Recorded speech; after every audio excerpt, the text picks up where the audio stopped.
Welcome back. Today we are talking with Steve Hindle about security and operational resilience.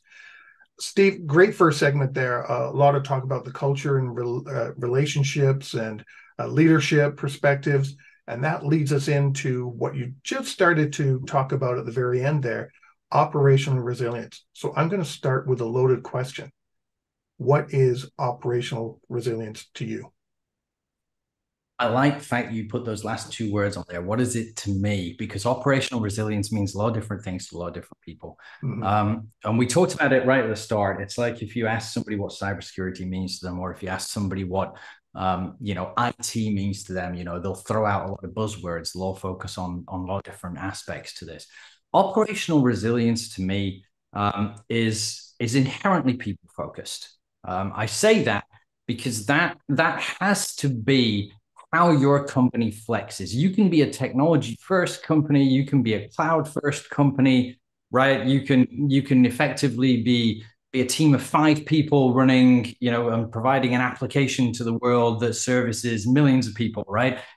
But at the end of the day, anywhere throughout the chain, anywhere through the product life cycle, the development life cycle, the deployment life cycle, the kill chain, if you look at it from a fraud and risk management perspective, anywhere through that, there are people at every single point in that ecosystem.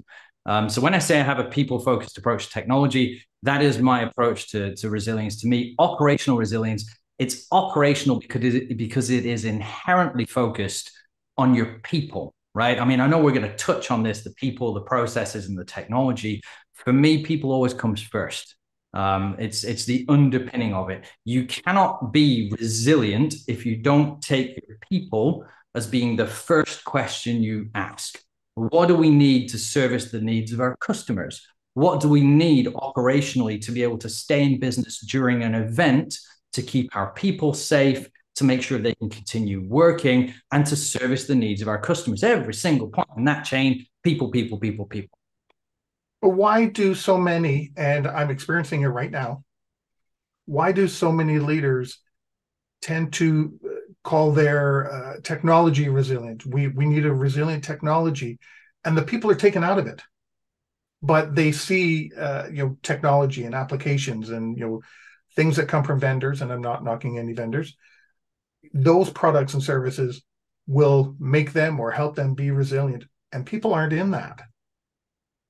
And I think that really that speaks to the nature of what it is that people are trying to make or sell or provide, whether it's a box product, whether it's a service. At the end of the day, what is a business focused on? It's focused on making money, right? I mean, that's the nature of it. You can claim to be a people first business all you like, but if the revenue is not coming in, you can't employ your people. So it's all about money, right? Follow the money. At the end of the day, if we are building a product and we want that product to be successful, then the customer has to love that product. Apple is a primary example, right? It's not just that people like Apple products, they don't. They love Apple products, right? Some people love Apple products more than they love other people. And it has built again, trying to avoid the negative connotations of the word, but it has built a cult following, right? A cult of personality from Steve Jobs, right? If you imagine his personality was Apple, right? And then when you look at the product set, they'll have a pretty recent iPhone that maybe bought it a year or so ago, but the second a new iPhone comes out, they will hunt that iPhone down and they will buy it and they will trade off their only 6-month-old piece of technology that works perfectly fine for the new one, right? I mean, it's like that's because Apple understood the people behind what they were trying to sell. They stopped selling a piece of technology and they started selling a personality. This thing has a personality, right? I mean, and everything around it, they're selling this concept of what makes the iPhone, your earbuds, your Apple Mac, your MacBook, all this kind of stuff. And you have similar pieces with people who like Microsoft's technology, right? And Windows-based technology. They'll like it because they're inherently familiar with it. It's that familiarity. I love a lot of features that come with Android phones. I see my friends with Android phones, and I really like some of the features. I can't get those features on the iPhone, but I'm familiar with the iPhone. I'm comfortable with the iPhone, right? And so it's the same for how organizations approach operational resilience in their technology, in their processes. You're driving that towards the people. If you're building a product and your customers don't like how they have to navigate the buttons, it's just not intuitive, then the market adoption of that product is going to falter. And if it falters, then your total addressable market, your TAM, shrinks and your revenues shrink. And that's going to adversely affect your people. It's going to adversely affect your marketplace. User acceptance testing, UAT, of a product inherently focuses on the people. Why do we hesitate to do the same thing in our resilience programs or our cybersecurity programs? Why do we think that we can just push technology out there that can negatively impact or affect the user experience in the name of resilience or security? I mean, why do we think that's acceptable? Because there are practitioners out there in the industry that do. There are the my way or the highway. This is how it is because this is secure, or this is how it is because this drives resiliency. Regardless of whether you find it cumbersome to use or it negatively impacts your productivity, doesn't matter because it's secure, it's resilient. We're okay with that. Why are we okay with that, Alex? Right? Yeah. Kind of reminds me of New Coke, where I swear nobody, if people were involved with that, we wouldn't have had New Coke. And fair enough. And Microsoft Vista, if people were involved with that, that wouldn't have happened either.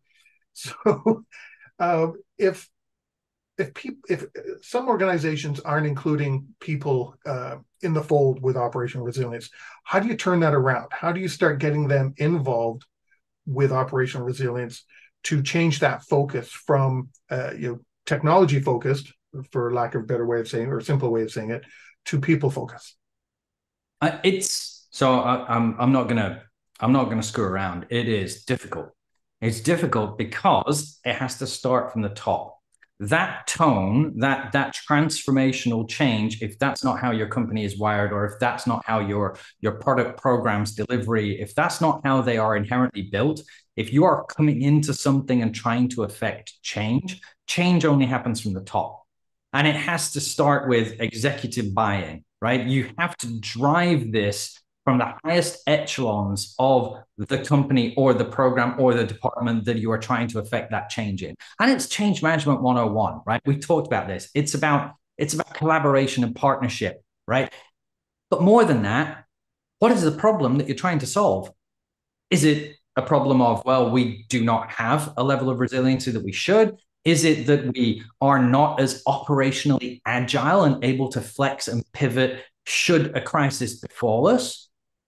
If that's the case, you can't affect change in that regard without showing how you're fixing the problem by the transformation that you're taking. It was, for example, I keep saying way back. I am dating myself terribly and sounding incredibly old. You can say that. Right? I've been around a long time too, so you can say that. So, I mean, I worked in banking for many years. I worked with the bankers, Royal Bank of Scotland and Bank of Scotland a long time ago. And I worked in government before that in the United Kingdom. And everything happened slowly. And we were all based on punch card and mainframes. And that was even as recent as the 90s, right? And I'm not talking like back. We're talking the 1990s. It's not too long ago, right? Admittedly, if I said that to my kid or to my partner because she refuses to watch, movies from the 1990s, she thinks they're too old, and I'm like, I blew my mind. We watched Heat last night purely because we were talking about classic movies, and it's only 1995, and the movie hasn't dated itself, and it was groundbreaking. So if we go back to the 90s, punch card mainframes, right?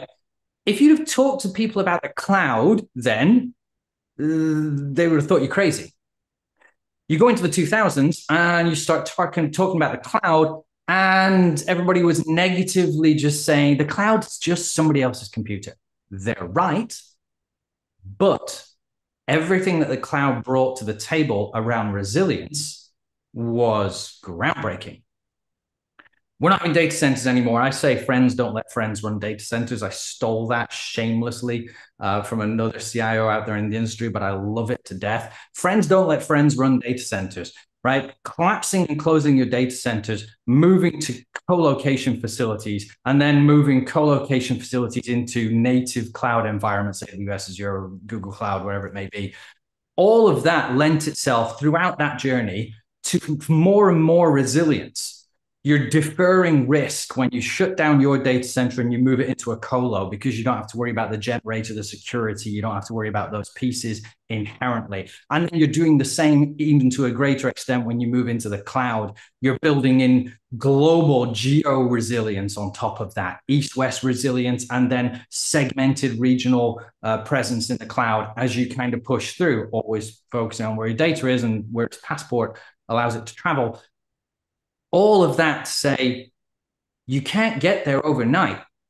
That change in tone to deliver that transformational change in a program that doesn't have or isn't focused on people and the inherent improvement of people's lives, either internally in the company or for your customers, that doesn't happen overnight. And that change has to occur at the top with what problem are we trying to fix? How is it going to benefit the company? How is it going to impact our revenues?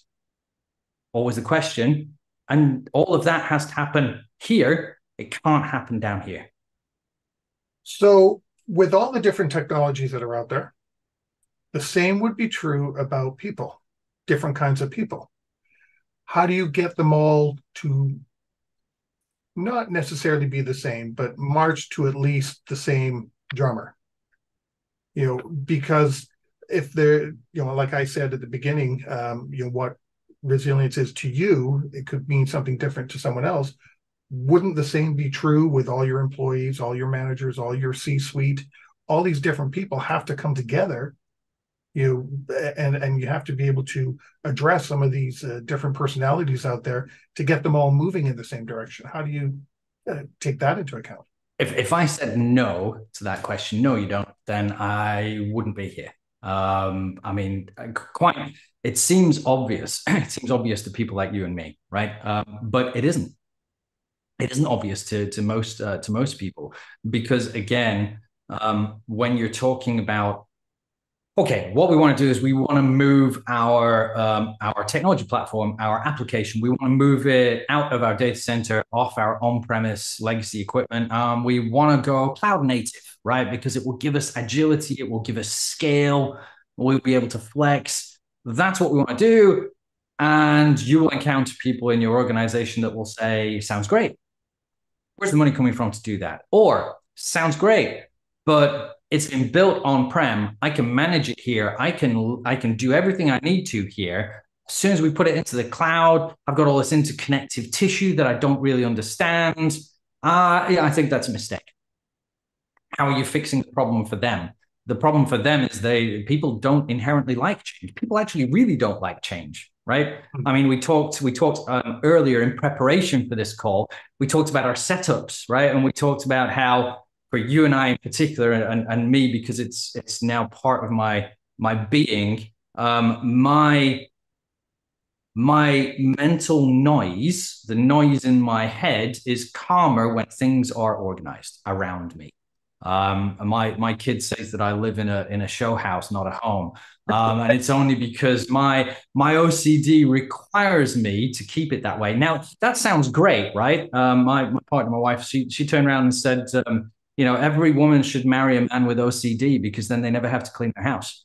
But the nature of it is that the more stressed I get, the more my environment outside of my control is filled with chaos and change, the more I clean. Cleaning for me is a coping mechanism. Putting things in order around me enables me to focus on putting things into order in whatever it is that's affecting me in my professional life at that time, whether it's crisis management, risk management. At the point where I was doing crisis management for the Arab Spring uprising, and we were days without sleep, and we were mobilizing teams all the way across the North African continent to evacuate people and move people safely from one place to another, my house and my environment was the cleanest it's ever been. That isn't necessarily healthy, but it certainly enabled me to laser focus on managing my way through that crisis and making sure that I was able to accommodate people. So that's a long road to bring it all the way back to say, people will always be resistant to change. What you have to show them is the why. And you have to start with that why. What is the problem that you are trying to fix? Why are we changing? Because people are comfortable with change. Why are we changing? And what is the benefit that I am going to bring to you in your daily life or the lives of our customers by making this change? And it's all well and good, Steve Hindle saying it as a CISO or a CIO or a CTO, but it has to come from the top. So you have to get your CEO, your board bought in to why the company is making this change, and then drive it down through the tiers of leadership, not by the CEO coming out and talking to your cleaners and your receptionists and your facility management people. No. Drive it so the CEO tells his leadership team, gets them all bought in, they all drink the Kool-Aid, and then they disseminate it further. And it's repetition all the way through. That people understand and everybody is communicating the same language all the way through your organization, bought into the change. And if you encounter resilience through those tiers, those grains of the geography of your organization, if you encounter resilience, make sure there is a mechanism for feeding that all the way back up to the top quickly, so that feedback will then reach the top levels of the organization to say, well, it's fine. It's going great. The change management is working wonderfully in North America. But let me tell you, when we started talking about this in Germany, we started encountering a lot of friction. We got these people that were really not bought into this, and here's why. Because anybody who's ever worked in a German, function of an organization, the workers' council has to buy into any change before that change can be rolled out. You want that feedback to happen quickly, upwards, so that you can adjust the messaging, or you can address the problem and go, wow, hang on a minute. Just because this change works really well in North America, maybe it doesn't work well culturally in Asia. Maybe we are doing something here that actually goes completely against the grain of our people that we are trying to serve. You can't hesitate to get that feedback up to the top fast, because maybe that will put the brakes on and allow that pivot into a slightly different direction to enable that change to take place. Does that make sense, Alex? Yeah, one size does not fit all. Impossible. As a former stand-up comic, you can't make all your audience laugh all the time. There's going to be somebody that will sit there and go, really? Get off the stage. Get off the stage. Exactly right. Completely there. On that note, we've come to our second segment. The end here, we're talking with Steve Hindle with Security and Operational Resilience, and we will be right back. If you liked that video, thumbs up. If you didn't like that video, thumbs down. But leave me a message and let me know your thoughts. Of course, don't forget to subscribe. And in the meantime, stay prepared, everybody.